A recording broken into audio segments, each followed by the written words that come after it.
नमस्कार दोस्तों, स्वागत है आपका अमित एग्ज़ाम स्टडी में। दोस्तों, आज हिंदी का आपका दूसरा चैप्टर मैं आपको कराने वाला हूं और इस चैप्टर से जितने भी क्वेश्चन बनेंगे मैं आपको सारे कराऊंगा। आज के चैप्टर का हमारा नाम है हिंदी वर्णमाला और विराम चिन्ह। दोस्तों, इसमें विराम चिन्ह भी आपके शामिल होंगे, लेकिन विराम चिन्ह की वीडियो मैं आपके लिए एक लास्ट में थोड़ा इसके बाद आएगी। इस वीडियो में हिंदी वर्णमाला के क्वेश्चन होंगे और हिंदी वर्णमाला के क्वेश्चन भी आपके बहुत ज़्यादा हैं, लगभग 160 के करीब हैं क्वेश्चन। तो मैं इस वीडियो में आपको केवल 80 क्वेश्चन कराऊंगा और 80 क्वेश्चन आपको अगली वीडियो में मिलेंगे। इस वीडियो का मैं आपको लिंक दूसरी वीडियो के साथ ऐड कर दूंगा, आप उससे देख सकते हैं। तो चलिए दोस्तों, वीडियो को शुरू करते हैं। जिसने अभी तक चैनल को सब्सक्राइब नहीं किया है सब्सक्राइब कर देंगे और जो चैनल के साथ नए हैं वह भी सब्सक्राइब करेंगे। बेल आइकन को दबा देंगे जिससे कि हमारे आने वाले वीडियो की नोटिफिकेशन आपके मोबाइल पर सबसे पहले पहुंचे और दोस्तों में ज़्यादा से ज़्यादा शेयर करेंगे। दोस्तों, हिंदी वर्णमाला से लगभग जितने भी क्वेश्चन आपके बनते होंगे एग्ज़ाम में, सारे के सारे इस वीडियो के आपके कवर हो जाएंगे और इस वीडियो को देखकर आपको किसी दूसरी वीडियो को देखने की ज़रूरत नहीं पड़ेगी। इसी वीडियो से आप सारे क्वेश्चनों को कवर कर लेंगे। तो चलिए दोस्तों, वीडियो को शुरू करते हैं। पहला क्वेश्चन है आपका,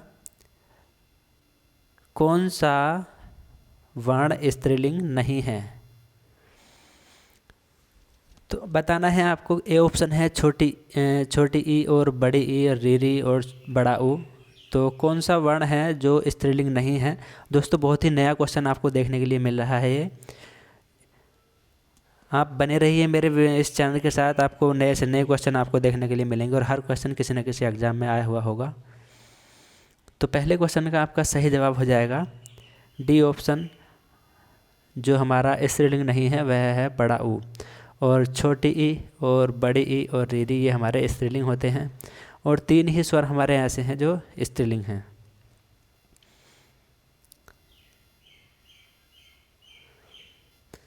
दूसरा क्वेश्चन है, निम्नलिखित व्यंजनों में से कौन से व्यंजन का उच्चारण तालु से होता है? तालु से होता है तो दोस्तों वह ट्रिक तो आपने पढ़ी होगी, KTM2 KTMDO। और इधर हमारे वर्ण आ जाते हैं कचटतप, कै, च और ट और त और प। यानी कि यहाँ पर आ जाएंगे कै ख वाली लाइन है ये, और ये हमारे च छ और टैट है और त थ वाले हैं और ये हैं पैप हैं। जो हमारे 25 स्पर्श व्यंजन होते हैं उनके लिए हमने ये ट्रिक बनाई है। K फॉर कंठ, T फॉर तालव्य, M फॉर मूर्धा और D फॉर दंत, O फॉर होता है ओट्स। क्वेश्चन है आपका कि निम्नलिखित व्यंजनों में से कौन से व्यंजन का उच्चारण तालु से होता है? तो तालु है हमारा T फॉर तालु यानी कि च। अब च वर्ण का कौन सा वर्ण है इन हमारे चारों ऑप्शनों में हम देख लेंगे। तो कै तो हमारा है नहीं, ये तो के से आता है, कंठ में आ जाएगा। और ढ कचट तप, तो च और छ। तो दोस्तों सी ऑप्शन आपका छ सही जवाब हो जाएगा। जो तालव्य है हमारा तो वह है हमारा छ। नेक्स्ट क्वेश्चन है, तीसरा क्वेश्चन है, लुंठित ध्वनि है। अब लुंठित क्या होता है? तो लुंठित के बारे में मैं आपको बताऊंगा। दोस्तों, लुंठित होते हैं जिनके उच्चारण में जीभ तालु से लुढ़क कर स्पर्श करे। जीभ तालु से लुढ़क कर स्पर्श करे उसे ही हम लुंठित कहते हैं। तो आपका इसमें ऐसा वर्ण कौन सा है? ळ तो नहीं है, और ध यह भी नहीं है, ड यह भी नहीं है, र। दोस्तों र बोलते हैं तो हमारी जीभ बहुत ही रुढ़क रही है, तो इसलिए हमारा डी ऑप्शन सही हो जाएगा, र। चौथा है ओष्ठ स्पर्श व्यंजन अल्पप्राण अघोष वर्ण कौन सा है? तो इसको देख लेंगे अब। ओष्ठ KTM2 KT MDO। तो ओस्ट, तो अब यहाँ पर देखना है कि सबसे पहले ओस्ट देखना है कि ओस्ट क्या है। तो ओस्ट से जो हमारे बनेंगे तो सबसे लास्ट वाला वर्ग आ जाएगा इसमें, यानी कि कचट तप, कै, चे और टे और तै और पै। तो पै हमारा, और अब इनके हम देख लेंगे कि आगे क्या क्या होता है। तो ओ वाली लाइन ले लेंगे कि ओ ज़्यादा लेने की हमें ज़रूरत नहीं है, ओस्ट वाली। तो इसको साफ़ करके मैं ओस्ट वाली लाइन लिख देता हूँ, O फॉर ओस्ट। और ओस्ट वाली लाइन है हमारी पै, फै, बै और भै और मैं। तो अब इन ऑप्शनों में हमारा कौन सा है? तो या तो हमारा ए ऑप्शन है या डी ऑप्शन है। भाई बी और सी तो हमारे गलत हो जाते हैं यहाँ यहीं से। तो ओस्ट तो हमारा ये कंप्लीट हो गया। अब स्पर्श देख लेंगे, स्पर्श व्यंजन। अब ये पांचों चारों ऑप्शन तो हमारे स्पर्श व्यंजन हैं, क्योंकि 25 व्यंजन हमारे स्पर्श व्यंजन होते हैं। तो यह भी हमारा यहाँ से कंफर्म हो गया। और अल्पप्राण, दोस्तों शुरू में लिखते हैं हम अल्पप्राण, वर्ग में लिखते हैं यानी कि जो कै वर्ग के होते हैं नीचे को, और ख वर्ग के और गै वर्ग के, तो इस तरीके से। तो सबसे पहले हम लिखते हैं अल्पप्राण। तो अल्पप्राण में हमारा पै आ जाता है, और जो ये 1 नंबर है और ये 2 है और ये 3, ये 4 और ये 5। अब फै तो हमारा दूसरे नंबर पे है, तो फै आता है महाप्राण, यानी कि अल्पप्राण के बाद आएगा महाप्राण। तो फै हमारा महाप्राण के में आ जाएगा। तो फै तो हमारा गलत हो जाता है। और एघोष, शुरू में हमारा एघोष आता है और फिर घोष आता है। पहले जो 2 वर्ण होते हैं हमारे कै और ख वाली लाइन के, 1 नंबर और 2 नंबर के, तो ये हमारे एघोष के ही होते हैं, और बाद के 3 होते हैं सघोष के। तो हमारा यहाँ से ये कंफर्म हो जाता है कि हमारा ए ऑप्शन पै सही जवाब होगा। 5वां क्वेश्चन है, एक ही ध्वनि का द्वित हो जाने पर वह क्या कहलाती है? संपृक्त ध्वनि कहलाती है, या द्वित ध्वनि कहलाती है, संयुक्त ध्वनि कहलाती है, या युग्मक ध्वनि कहलाती है? तो 5 का दोस्तों आपका डी ऑप्शन सही जवाब हो जाएगा, युग्मक ध्वनि कहलाती है। दोस्तों युग्मक जो वे होते हैं जब एक ही ध्वनि द्वित हो जाए तब यह युग्मक ध्वनि कहलाती है। जैसे अक्षुण होता है, उत्फल होता है, दिक्कत होता है। द्वित का मतलब होता है यानी कि जब एक ही वर्ण 2 बार आ जाए, या एक आधा हो और एक पूरा हो। जैसे दिक्कत लिखते हैं हम, दिक्कत तो आधा कै भी कै है, आधा वर्ण जो है कै और पूरा भी हमारा कै है, दिक्कत। तो ये हमारा द्वित हो गया, द्वित वर्ण होता है, द्वित शब्द होते हैं हमारे इस तरीके के शब्द। तो यहाँ पर हमारा युग्मक जो होते हैं हमारे द्वित शब्द होते हैं। तो आपका डी ऑप्शन इस क्वेश्चन का सही जवाब हो जाएगा। 6वां क्वेश्चन है, यह किस प्रकार की ध्वनि है? तालव्य, कंठ्य, दंतोष्ठ, कंठोष्ठ्य। यह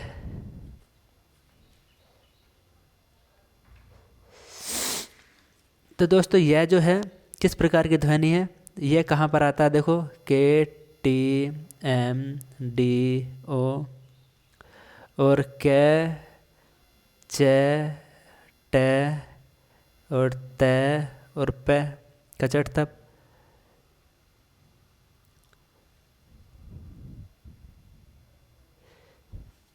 तो दोस्तों इनमें जो हमारा यह होता है, यह आता है हमारे दूसरे नंबर पर, यानी कि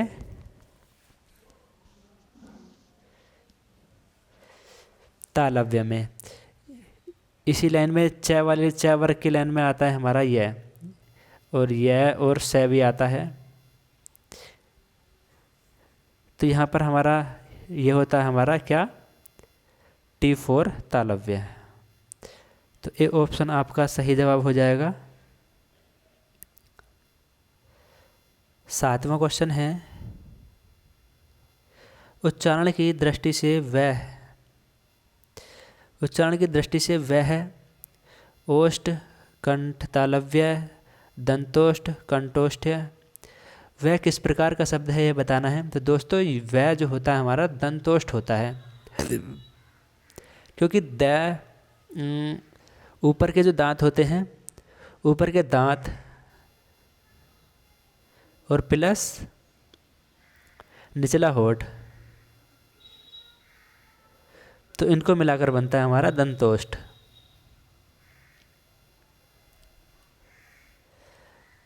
वह को अगर हम बोलते हैं तो हमारा ऊपर का दांत और नीचे का होठ मिलकर जब हमारा वह बोलता है, इन दोनों के सहयोग से ही वह बोला जाता है। 8वां क्वेश्चन है, हिंदी वर्णमाला में स्वरों की संख्या कितनी है। तो हिंदी वर्णमाला में स्वरों की संख्या बतानी है आपको। वह होती है हमारी 11। वह होते हैं हमारे छोटा आ और बड़ा आ, छोटी ई, ओ सॉरी ये गलत हो गया, बड़ी ई और छोटा ऊ और बड़ा ऊ, और फिर आ जाता है हमारा रीरी, फिर आ जाता है रीरी, और रीरी के बाद आ जाते हैं हमारे छोटा ए और बड़ा ए, फिर आता है छोटा आओ और फिर आता है हमारा बड़ा आओ। तो ये हमारे 11 इस तरीके से वर्ण हो जाते हैं। तो स्वरों की संख्या हो जाती है 11, सी ऑप्शन। नेक्स्ट है आपका 9वां क्वेश्चन।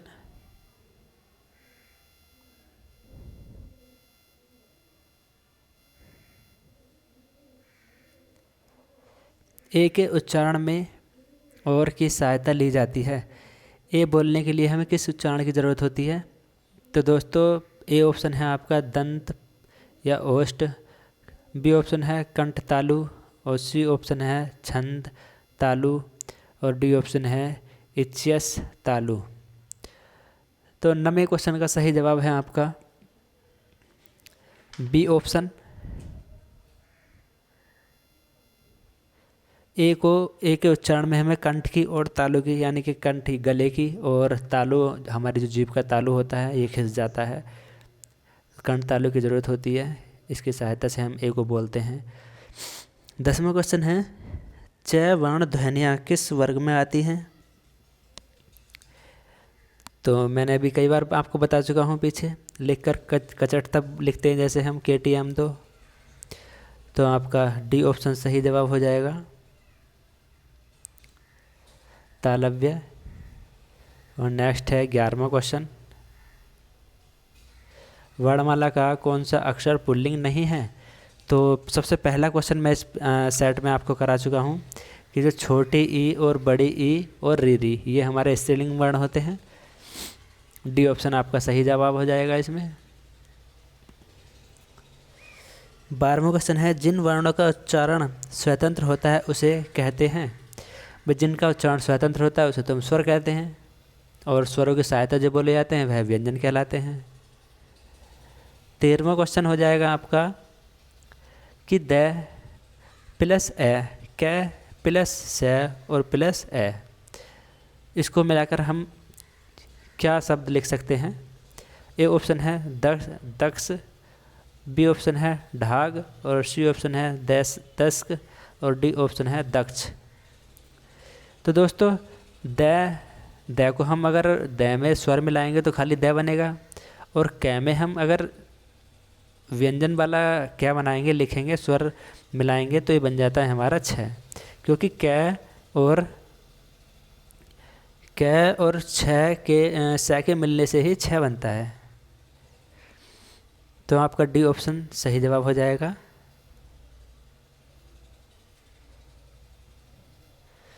ढ वर्ण का उच्चारण स्थान है और वर्ग है। ए ऑप्शन है ट और वर्ग, ट वर्ग चौथा स्थान, बी ऑप्शन है ट वर्ग दूसरा स्थान, सी ऑप्शन है त वर्ग चौथा स्थान, और डी ऑप्शन है ट वर्ग तीसरा स्थान। तो 14वें क्वेश्चन का सही जवाब है आपका ए ऑप्शन, ट वर्ग और चौथा स्थान। ये होते हैं हमारे ट और ठ और ढ और ढ। तो 1, 2, 3 और 4, और ट वर्ग का हमारा चौथा स्थान हो जाता है ढ। नेक्स्ट क्वेश्चन है आपका 15वां क्वेश्चन, लिपि चिन्हों के क्रमबद्ध समूह को क्या कहते हैं? दोस्तों क्रमबद्ध समूह को कहते हैं हम वर्णमाला, और अगर बिना क्रम के लिखे हों तो वर्णों का समूह हो जाता है। तो 16वें क्वेश्चन है, हिंदी भाषा में हास्य स्वरों की संख्या कितनी है? तो हास्य स्वर हो जाते हैं आपके 4। डी ऑप्शन आपका सही जवाब हो जाएगा।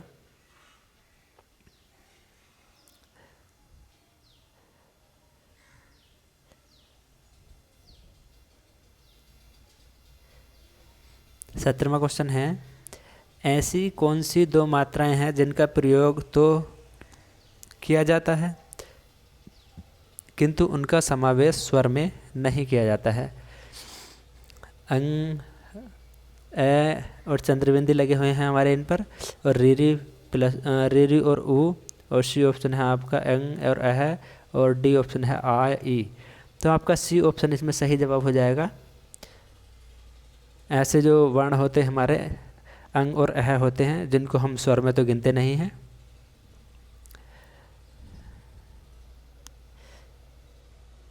और यह 2 मात्राएं होती हैं। तो आपका 18वां क्वेश्चन है, उच्चारण की दृष्टि से संबल ध्वनि का कौन सा वर्गीकरण है? संयुक्त ध्वनि, द्वित्व ध्वनि, युग्मक ध्वनि, संपृक्त ध्वनि। तो दोस्तों ये होती है हमारी संबल, जो हो जाएगा डी ऑप्शन आपका इस क्वेश्चन का सही जवाब हो जाएगा। दोस्तों उच्चारण की दृष्टि से ध्वनियाँ होती हैं 3 प्रकार की। नंबर 1 होती है संयुक्त, और दूसरी संपृक्त, और तीसरी होती है युग्मक। तो युग्मक जो होती है, चलो मैं पहले आपको संयुक्त बता देता हूँ। संयुक्त जो होती हैं वो होती हैं 2 या 2 से अधिक व्यंजन ध्वनियाँ मिलकर जो बनाती हैं शब्द, वह होती है संयुक्त ध्वनि। और जो संपृक्त ध्वनियाँ होती हैं, संपृक्त ध्वनि वह होती हैं जैसे हमारा यहाँ पर लिखा हुआ संबल। संबल लिख दो या कंबल लिख दो, यानी कि आधा अक्षर जो है किसी दूसरे वर्ण के साथ मिला हुआ है, तो ऐसी संपृक्त ध्वनियाँ होती हैं। और युग्मक ध्वनियाँ होती हैं, तो युग्मक होती हैं हमारी, जैसे मैंने अभी पीछे आपको बताया था, उत्फल लिख देता हूँ मैं, उत्फुल, आधा लय और पूरा लय। तो ये जो हमारा ये है, ये हमारा इसी चीज़ से हम पहचान कर लेते हैं कि ये युग्मक है, और संबल जो है ये हमारा संपृक्त है। तो आपका डी ऑप्शन 18वें क्वेश्चन का सही जवाब हो जाएगा। 19वां क्वेश्चन है, किस स्वर के उच्चारण में दीर्घ स्वर से भी अधिक समय लगता है? हास्य स्वर, प्लुप्त स्वर, अनुस्वार, अनुनासिक। तो दोस्तों बी ऑप्शन आपका सही जवाब हो जाएगा। प्लुप्त स्वर में आपका उच्चारण जब हम इसका करते हैं तो दीर्घ स्वर से भी अधिक समय लगता है।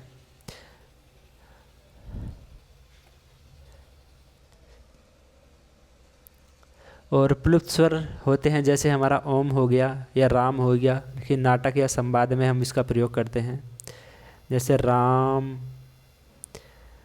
तो इसका जब हम संवाद में या किसी नाटक में जब हम इसका प्रयोग करते हैं तो हो जाता है रा, और ये बड़ा आ, मैं, जैसे ओम लिख देते हैं हम।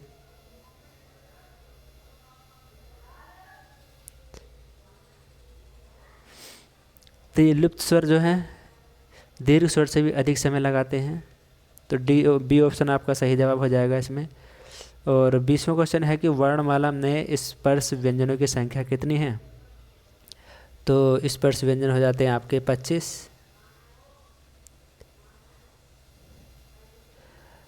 21वां क्वेश्चन है,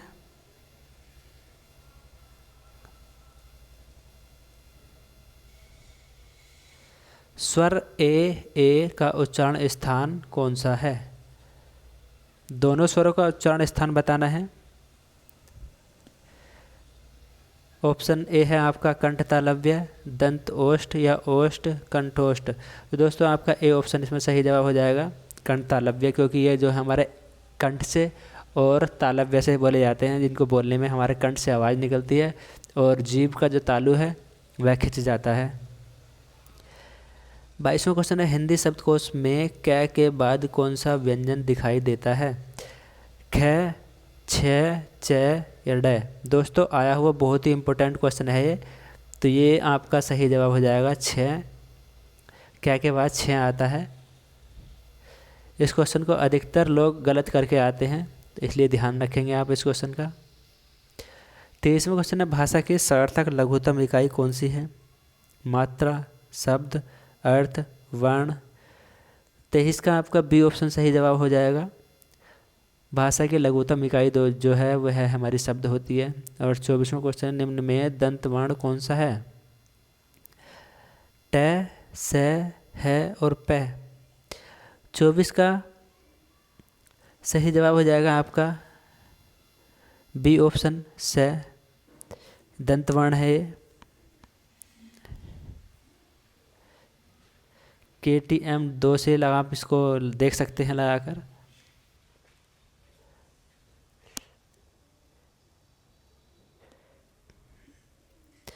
नेक्स्ट क्वेश्चन है 25वां क्वेश्चन,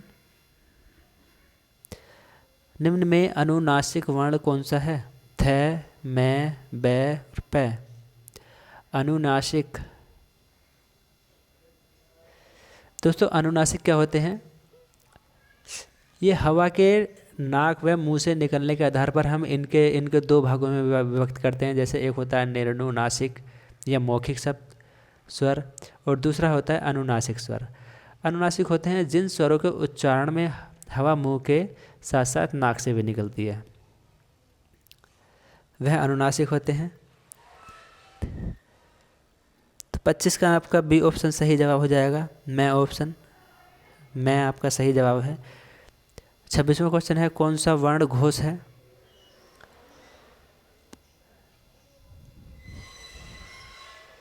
दोस्तों घोष अघोष तो आप जानते ही होंगे।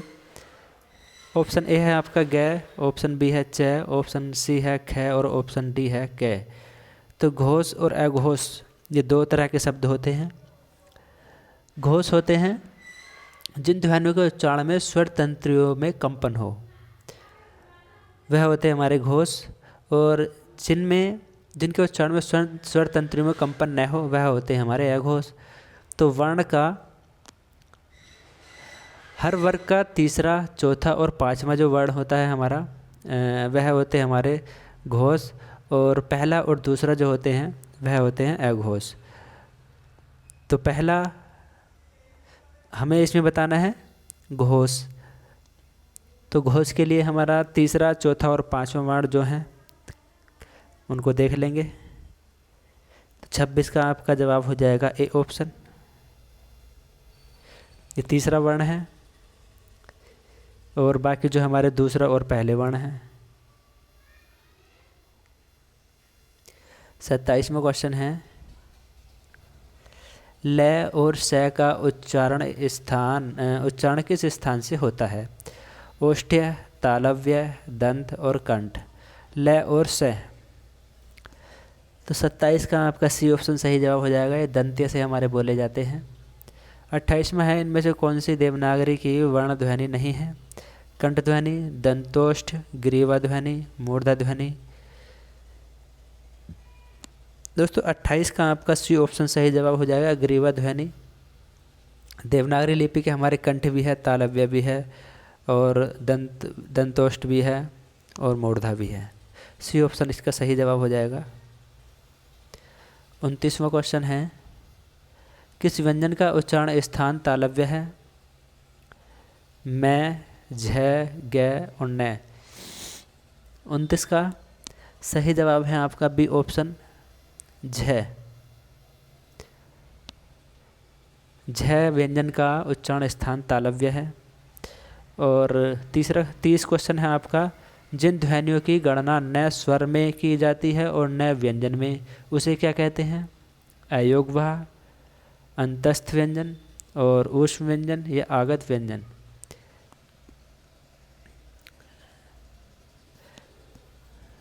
तो 30 का दोस्तों आपका ए ऑप्शन सही जवाब हो जाएगा, अयोगवाह। ऐसे शब्द अयोगवाह कहलाते हैं जिनका न तो स्वर में गिनती होती है और ना ही व्यंजन में।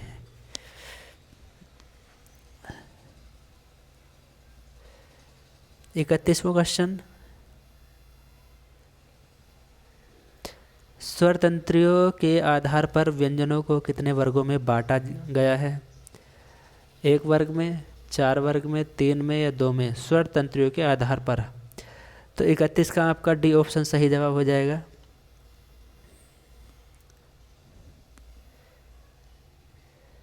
दो वर्गों में इनको बांटा गया है।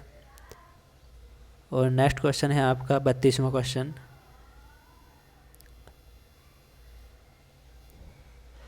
प्रत्येक शब्द की वर्तनी के सभी वर्णों को उसी क्रम में अलग अलग अलग दिखाना क्या कहलाता है? वर्ण विच्छेद, संधि, संधि विच्छेद, वर्ण संयोग। तो 32 का सही जवाब आपका ए ऑप्शन, वर्ण विच्छेद। वर्ण मतलब शब्द जो हो जाते हैं, और विच्छेद मतलब अलग अलग करना। आप क्वेश्चन का ही अगर अर्थ निकालेंगे तो उसी से आपको सवाल का जवाब मिल जाएगा।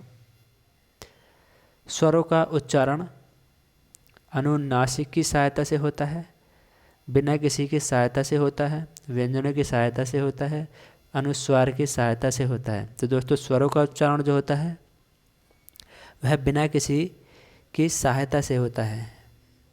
बी ऑप्शन सही जवाब हो जाएगा। और आपका 34वां क्वेश्चन है, निम्न में से कौन सा शब्द स्वर का वर्गीकरण नहीं है? हास्व, द्वित्व, लुप्त, प्लुप्त और संयुक्त। स्वर का वर्गीकरण नहीं है, तो 34 का आपका बी ऑप्शन सही जवाब हो जाएगा। ये जो होते हैं हमारे, ये उच्चारण की दृष्टि से ध्वनि का स्वरूप होता है, ध्वनि का रूप होते हैं। द्वित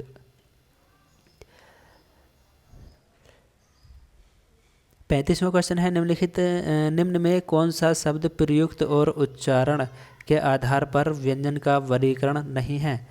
ऊष्म, उत्क्षिप्त, पार्श्विक, सघोष। व्यंजन का वर्गीकरण नहीं है, तो 35 का आपका डी ऑप्शन सही जवाब हो जाएगा, सघोष।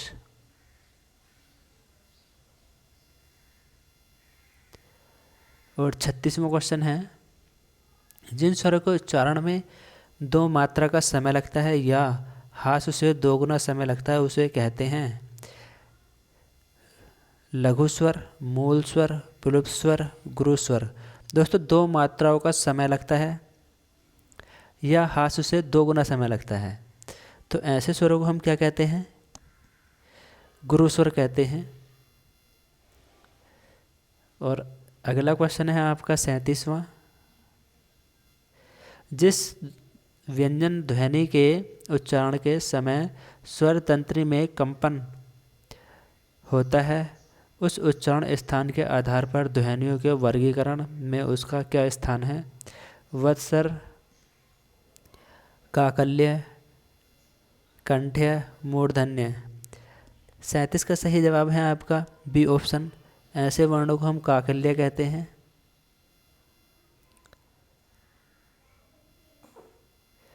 38वां क्वेश्चन है, वर्णों के व्यवस्थित समूह को क्या कहा जाता है? वर्णमाला, शब्द भंडार, वर्ण समूह, इनमें से कोई नहीं। तो 38 का आपका ए ऑप्शन सही जवाब हो जाएगा, वर्णमाला। ऐसे समूह को हम वर्णमाला कहते हैं। 6 वर्ण किन 2 वर्णों के मेल से बना है? क और श, क और श से, क और श से, और क और ख से। 6 बताना है, तो ये आपका रिपीटेड क्वेश्चन हो गया, मैं अभी पीछे करा चुका हूँ। क और श से। 40वां क्वेश्चन, निम्न में संयुक्त स्वर कौन सा है? ऊ, बड़ा ऊ और बड़ी ई, बड़ा आओ और बड़ा आ। तो संयुक्त स्वर ये होता है हमारा बड़ा ओ।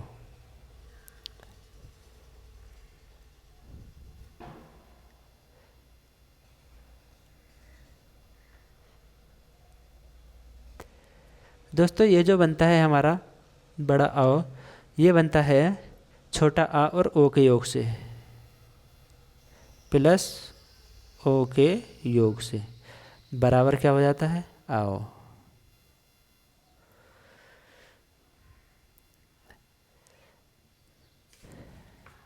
41वां क्वेश्चन है, स्पर्श व्यंजन कंठ्य ध्वनि अघोष महाप्राण ध्वनि है।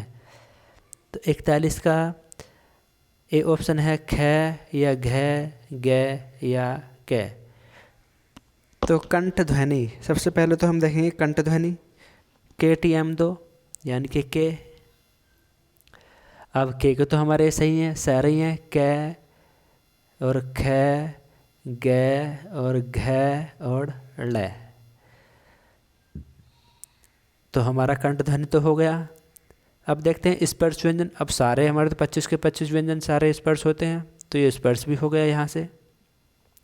अघोष और महाप्राण, अघोष देखना है तो सबसे दो शुरू के जो होते हैं हमारे पहला और दूसरा, ये होते हैं पहला और दूसरा, ये होते हैं हमारे अघोष। तो अघोष हमारे क और ख, तो यानी कि इस टाइम पहला और चौथा ऑप्शन आपका सही हो गया। अब इसको भी देख ले। तो अब देखते हैं महाप्राण। अब महाप्राण जो होता है हमारा दूसरा और चौथा होता है वर्ग।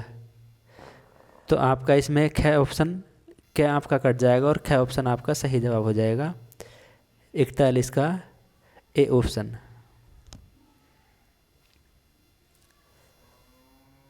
बयालीसवां क्वेश्चन है, दोस्तों चैनल को सब्सक्राइब जरूर करें, वीडियो को लाइक करें, दोस्तों में ज़्यादा से ज़्यादा शेयर कर देंगे ताकि वीडियो का लाभ दूसरे आपके दोस्तों को भी मिल सके। 42वां क्वेश्चन है, कंठ तालव्य कौन सा है? ए र और श, छोटा आ और बड़ा आ, छोटा ऊ और बड़ा ऊ। तो कंठ तालव्य बताना है दोस्तों। 42 का ए ऑप्शन आपका सही जवाब हो जाएगा, ये मैं आपको पहले भी करा चुका हूँ। और सभी महाप्राण वर्णों वाला वर्ग है। महाप्राण ध, च और ड़ और च, द और घ और छ, ख, छ और ठ, न, स और ध। तो 43 का आपका सी ऑप्शन सही जवाब हो जाएगा। ख, छ और ठ ये सभी महाप्राण वर्ण हैं। 44वां क्वेश्चन है, जब एक ध्वनि का द्वित्व हो जाए तब वह क्या कहलाता है? युग्मक ध्वनि, संयुक्त ध्वनि, संप्रक्त ध्वनियाँ और पारस्परिक ध्वनियाँ। 44 का ए ऑप्शन आपका सही जवाब हो जाएगा, युग्मक ध्वनियाँ कहलाती हैं ऐसी हमारी। 45वां क्वेश्चन है, दंतोष्ठ ध्वनि कौन सी है? य, व, र और फ। दंतोष्ठ बताना है। तो दोस्तों वह होती हमारी व, क्योंकि वह को मैं आपको पहले ही बता चुका हूँ, ये ऊपर के दांत से और नीचे के होठ से मिलकर बोली जाती है। 46वां क्वेश्चन, सभी स्पर्श व्यंजन कौन से वर्ग में हैं? क, च, प और द, है, स, र और ब, य, स, द और र, क, र, ल और है। सभी स्पर्श व्यंजन कौन से वर्ग में हैं? तो 46 का आपका ए ऑप्शन सही जवाब हो जाएगा, क, च, प और द। 47वां क्वेश्चन है, अर्ध विवृत स्वर है। बड़ा आ, छोटा ए, बड़ा ए और ऊ। तो 47 का आपका सी ऑप्शन सही जवाब हो जाएगा, बड़ा ए, आए आपका अर्ध विवृत स्वर है।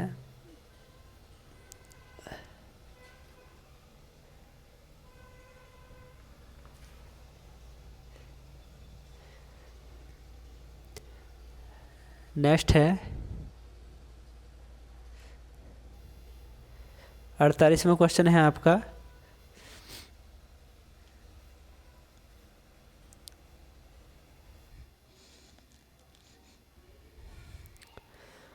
48वां क्वेश्चन है आपका, जिनकी ध्वनि केवल मुख से निकलती है वे हैं वृत्ताकार स्वर, निम्ननासिक स्वर, संवृत स्वर, अनुनासिक स्वर। 48 का सही जवाब आपका बी ऑप्शन, निम्ननासिक स्वर। दोस्तों ये दो प्रकार के होते हैं, एक होते हैं आपके अनुनासिक और एक दूसरे होते हैं हमारे निम्ननासिक स्वर। निम्ननासिक जिनके केवल मुख से हवा निकलती है यानी मुख से ध्वनि निकलती है, और अनुनासिक होती हैं जिन स्वरों को उच्चारण में हवा मुंह के साथ साथ नाक से भी निकलती है, उन्हें हम कहते हैं अनुनासिक।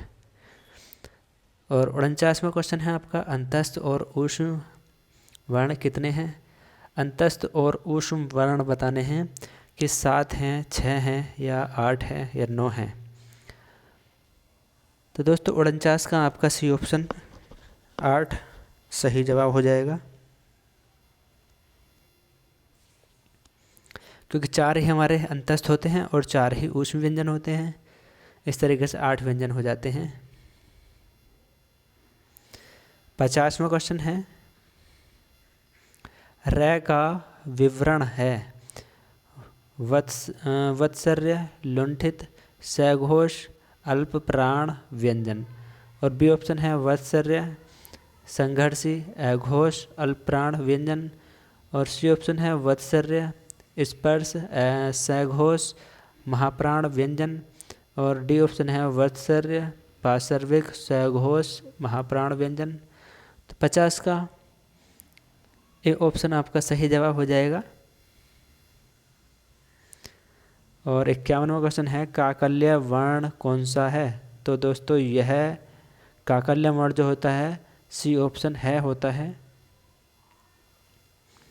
सी ऑप्शन आपका सही जवाब हो जाएगा। और 52वां क्वेश्चन है, यह का उच्चारण स्थान है तालु है, मूर्धा है, दंत है या ओष्ठ है? यह का उच्चारण स्थान तालु होता है। 53वां क्वेश्चन है, इनमें से कौन से व्यंजन महाप्राण हैं? 53 का आपका दोस्तों डी ऑप्शन सही जवाब हो जाएगा, ये महाप्राण व्यंजन है। नेक्स्ट क्वेश्चन है आपका 54वां क्वेश्चन, स्पर्श, दंत, अघोष और महाप्राण वर्ण कौन सा है?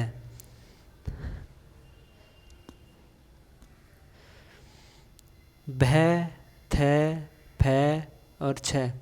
दोस्तों ऐसे व्यंजनों को हम एक टेबल बना लेते हैं पूरी जिसमें क से लेकर मै तक व्यंजन आ जाते हैं, और ऊपर लिख देते हैं कि अल्पप्राण, फिर अल्पप्राण, और फिर नहीं क्रम से होता है कि अल्पप्राण, महाप्राण, अल्पप्राण, महाप्राण, फिर अल्पप्राण, और फिर होते हैं अघोष, अघोष, फिर सघोष, सघोष और सघोष। तो इस तरीके से हम टेबल बनाकर इन सबको हम लिख सकते हैं, देख सकते हैं। अब मैं यहाँ पर टेबल बनाऊंगा तो थोड़ा वीडियो लंबा हो जाएगा और ठीक से बनेगा भी नहीं। तो 54 का आपका सही जवाब है बी ऑप्शन, थ। 55वां क्वेश्चन है कि केवल मुंह से बोले जाने वाले सस्वर वर्णों को क्या कहते हैं? विसर्ग, अनुस्वार, अनुनासिक, निर्नुनासिक। 55 का डी ऑप्शन सही जवाब हो जाएगा, ऐसे वर्णों को हम कहते हैं निर्नुनासिक। 56वां क्वेश्चन है, निम्नलिखित में से व्यंजन तालव्य व्यंजन कहलाते हैं? तालव्य व्यंजन कौन कौन से कहलाते हैं? 56 का बी ऑप्शन सही जवाब हो जाएगा, च, छ, ज, झ। ये तालव्य व्यंजन होते हैं, जैसे के, टी, एम, डी, ओ। और क, च, ट और त और प, कचट, तप। तो आपका च वर्ग तो यहाँ पर जाएगा, च और छ, ज और झ। तो ये हमारे क्या होते हैं? तालव्य व्यंजन। और 57वां क्वेश्चन है, किसके उच्चारण में कंठ और नासिका स्थान से मदद ली जाती है? कंठ और नासिका। तो 57 का आपका ए ऑप्शन सही जवाब हो जाएगा, ड़। नासिका दोस्तों, कंठ यानी कि हमारा के से कै और ख, ग, घ और ड़, ये हमारा कंठ वाले होते हैं के से। और ड ये हमारे होते हैं लास्ट वाला जो वर्ग होता है इस तरीके से, ये होता है नासिक्य। नासिक्य क्योंकि ये नाक से बोले जाते हैं, इसलिए लास्ट का जो हमारा वर्ण है इसमें वो यही हो जाएगा। 58वां क्वेश्चन है, किसके उच्चारण में वत्सर्य की सहायता ली जाती है? स, श और श, भ। 58 का सी ऑप्शन सही जवाब हो जाएगा। वत्सर्य की जो सहायता ली जाती है वह श में ली जाती है। 59वां क्वेश्चन है, त और द को उच्चारण स्थान के आधार पर क्या कहते हैं? दंत, दंत ओष्ठ्य, मूर्धन्य, ओष्ठ्य। त और द को उच्चारण के आधार पर क्या कहते हैं? 59 का पहला ऑप्शन आपका सही जवाब हो जाएगा। मैं आपको लिखकर दिखा देता हूँ। KTM 2 और कै, च, ट, त। यहाँ पर आएगा आपका कै, च और ट और त और प। तो आपका त यहाँ पर त और थ और द और ध, और लास्ट का रह गया है न। तो आपका क्वेश्चन है कि त और द को उच्चारण स्थान के आधार पर क्या कहते हैं? तो डी फॉर दंत। तो 59 का आपका ए ऑप्शन सही जवाब हो जाएगा, दंत। नेक्स्ट है 60वां क्वेश्चन, निम्न में अंतस्थ व्यंजन कौन सा है? न, ल, घ और त। अंतस्थ व्यंजन बताना है।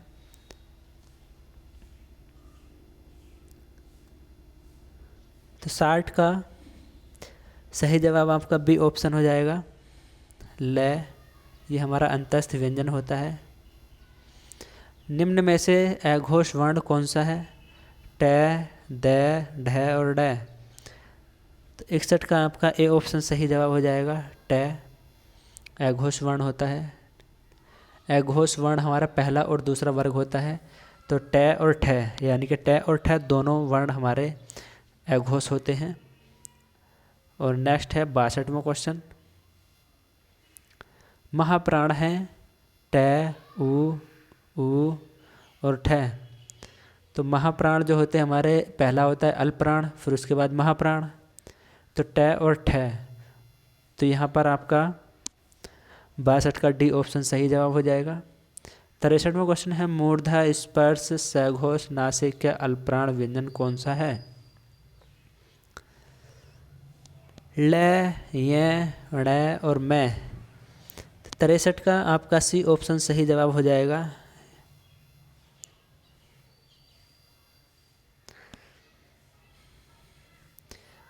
चौसठवां क्वेश्चन है, निम्न में अनुनासिक वर्ण कौन सा है? ग, प, ड़ और ट। अनुनासिक वर्ण बताना है। तो 64 का आपका सी ऑप्शन सही जवाब हो जाएगा। और 65वां क्वेश्चन है, निम्न में मूर्धन्य ध्वनि है ढ, ख, त और झ। मूर्धन्य, इसको हम देख लेते हैं कि KTM2, KTMDO। मूर्धन्य हमारा ये वाला। अब इससे जो जो शब्द बनते हैं वह देख लेते हैं क्या क्या बनते हैं। यहाँ पर क, च, ट यानी कि ट वाली लाइन है ये। ट, ठ, ड और ढ और ड़।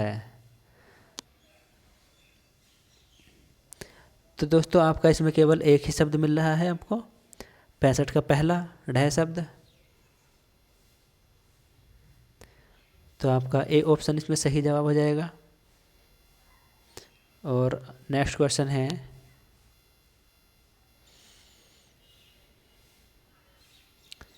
66वां क्वेश्चन है आपका, उच्चारण स्थान के आधार पर निम्न में से दंत है। पै, मैं, उ, ले। 66 का दंत्य बताना है तो 66 का आपका सही जवाब हो जाएगा डी ऑप्शन, ले दंत्य होता है। निम्न में से दीर्घ स्वर कौन सा है? तो दीर्घ स्वर आप देख ही रहे हैं, बड़ा आ ये दीर्घ स्वर होता है, बाकी सब तो हमारे छोटे छोटे ही हैं। 68वां क्वेश्चन है का उच्चारण स्थान है कंठ, ओष्ठ, तालु, दंत। है का उच्चारण स्थान 68 का आपका ए ऑप्शन सही जवाब हो जाएगा, कंठ होता है ये। और 69वां क्वेश्चन है, अंतस्थ व्यंजन कौन से वर्ग में है?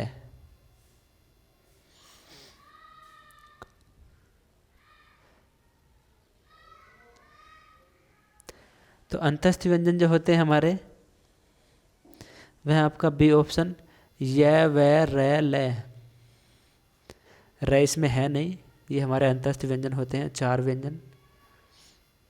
और 70वां क्वेश्चन है आपका, कौन से वर्ग के सभी व्यंजन अल्प प्राण हैं? अल्प प्राण बताना है केवल, यानी कि पहला और दूसरा वर्ग बताना नहीं, पहला, तीसरा और 5वां वर्ग बताना है। तो अल्प प्राण 70 का आपका बी ऑप्शन सही जवाब हो जाएगा, कै, च और तय। 71वां क्वेश्चन है, ओठों की आकृति के आधार पर निम्नलिखित में से कौन सा आवृतमुखी स्वर है? आवृतमुखी स्वर। तो दोस्तों 71 में आपका डी ऑप्शन सही जवाब हो जाएगा, ए।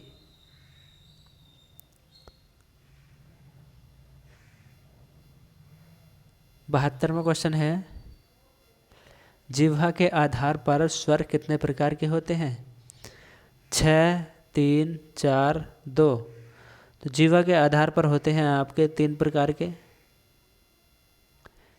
क्योंकि जिह्वा के आधार पर 3 प्रकार के वर्ण होते हैं। एक हमारा जो जीभ के आगे के भाग से बोला जाता है, और दूसरा जो जीभ के मध्य से बोला जाता है, और तीसरा जो जीभ के पश्च भाग से बोला जाता है, यानी कि अग्र, मध्य और पश्च। 73वां क्वेश्चन है, हिंदी में ध्वनियाँ कितने प्रकार की होती हैं? 4, 6, 8 और 2। 73 का आपका डी ऑप्शन सही जवाब हो जाएगा, ध्वनियाँ 2 प्रकार की होती हैं। नेक्स्ट क्वेश्चन है, मात्रा के आधार पर स्वर कितने प्रकार के होते हैं? 3, 5, 4 और 2। तो 74 का सही जवाब आपका ए ऑप्शन हो जाएगा, मात्रा के आधार पर होते हैं 3 प्रकार के, क्योंकि एक लघु मात्रा, एक दीर्घ मात्रा और एक प्लुप्त मात्रा।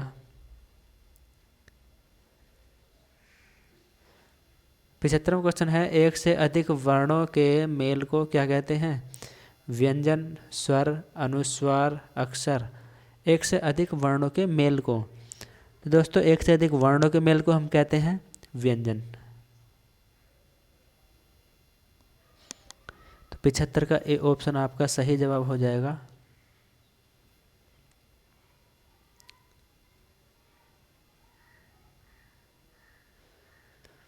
वर्णों के मेल को दोस्तों आपका 75 का डी ऑप्शन होना चाहिए, शायद ये प्रिंटिंग मिस्टेक है, क्योंकि वर्णों के एक से अधिक जब वर्ण हमारे एक जगह मिल जाते हैं तो एक अक्षर का निर्माण करते हैं।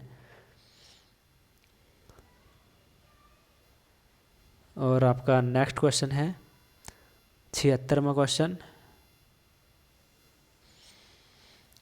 जिनका उच्चारण स्वतंत्रता से होता है और जो व्यंजन के उच्चारण में सहायक होते हैं उसे हम कहते हैं स्वर।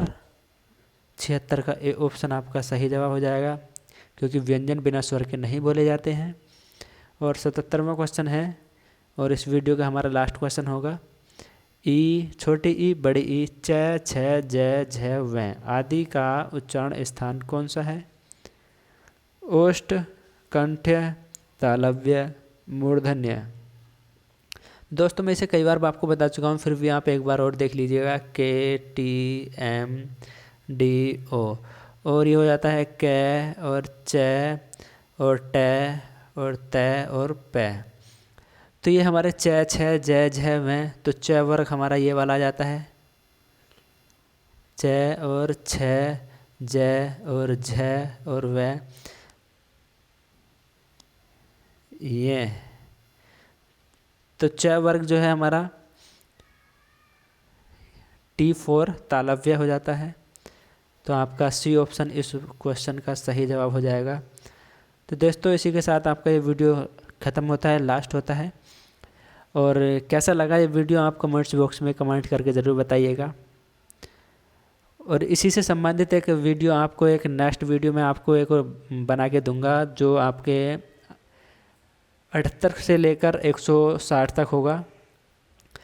क्वेश्चन थोड़े ज़्यादा थे, इसलिए मैंने सोचा कि आपको 2 वीडियो में ये क्वेश्चन बनाता हूँ, क्योंकि ज़्यादा अगर लंबा वीडियो हो जाए तो आप भी पढ़ते पढ़ते बोर हो जाएंगे। दोस्तों मिलते हैं इसके ही दूसरे भाग में। तब तक के लिए थैंक्स फॉर वॉचिंग।